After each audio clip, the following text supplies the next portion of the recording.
জন্য অতি পবিত্র দিন, যেহেতু আজ সমগ্র দেশব্যাপী জন্মাষ্টমীর আয়োজন করা হচ্ছে এবং আমরা দেখতে পাচ্ছি যে প্রতি বছরের যে মদনমোহন যেটা আখড়া রয়েছে সে জায়গাতে জন্মাষ্টমী উদযাপন হচ্ছে বিভিন্ন কার্যক্রমের মাধ্যমে। তো সেই পরিপ্রেক্ষিতে আপনার কমিটির পক্ষ থেকে কি বলবেন? জয় শ্রী রাধা মদন। প্রতি বছরের ন্যায় এই বছর আমাদের শ্রী শ্রী রাধা মদন মন্দিরে শুভ জন্মাষ্টমী অনুষ্ঠিত হবে। অ্যাকচুয়ালি আমাদের জন্মাষ্টমী কালকে মঙ্গলবার দিন আমাদের অনুষ্ঠিত হবে, কিন্তু আজকে বিশ্ব হিন্দু পরিষদের তাদের পরিচালনায় আজকে কৃষ্ণ সাজো প্রতিযোগিতা একটা প্রোগ্রাম হয়েছে।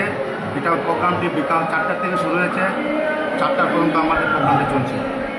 এখানে অগণিত কচি বাচ্চা ছেলেরা মেয়েদের ওদেরকে কৃষ্ণ কেউ রাধা এরকম সাজপোশাক করে নিয়ে আসছে। এখানে আলতি হয়েছে, সুন্দর লেগেছে, অনেক লোক সমাগম হয়েছে।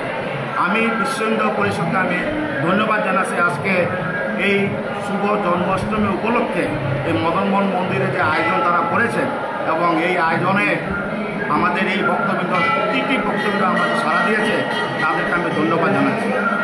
আজকে দেখুন জন্মাষ্টমী উপলক্ষে আজকে হিন্দু সনাতন ধর্মে প্রতিটি মঠ মন্দির যত আছে এই ভারতবর্ষের ভিতরে সব জায়গায় আমাদের এই সনাতন ধর্ম এই জন্মাষ্টমী পালন করা উচিত।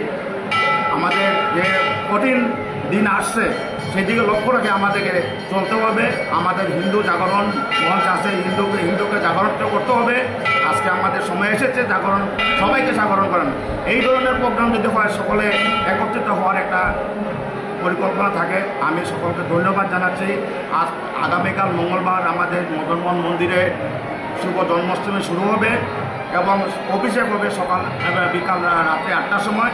আমি সকলকে আমন্ত্রণ জানাচ্ছি, সবাইকে আমরা নিমন্ত্রণ দিচ্ছি, সবাই আসুক আমাদের এই মদনমোহন মন্দিরে কৃষ্ণের জন্মাষ্টমী উৎসবটা যাতে সাফল্যমণ্ডিত সুন্দর হয় আমি সকলকে আমি আবার আমন্ত্রণ জানাচ্ছি। সেই প্রসঙ্গে আমি আজকে যে মিডিয়া যে আজকে আমাদের এই মন্দিরের অনুষ্ঠানকে সাড়া দেওয়ার জন্য আমাদের এখানে উপস্থিত হয়েছে, তাদেরকে আমি ধন্যবাদ জানাচ্ছি।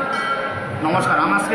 আজকে আমাদের পাশে বসে আছে মন্দির কমিটির সভাপতি মহাশয় শ্যামল রায়, সহসভাপতি স্বপন রায়, আমার আরেকজন সভাপতি দুলাল পাল, সহ সেক্রেটারি শ্যামল রায় এবং বিষ্ণুবতু নাথ এবং অন্যান্য নেতৃত্ব আমাদের এই উপস্থিত আছে। নমস্কার।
মন্দিরে জন্মাষ্টমী ব্রত পালন করা হচ্ছে।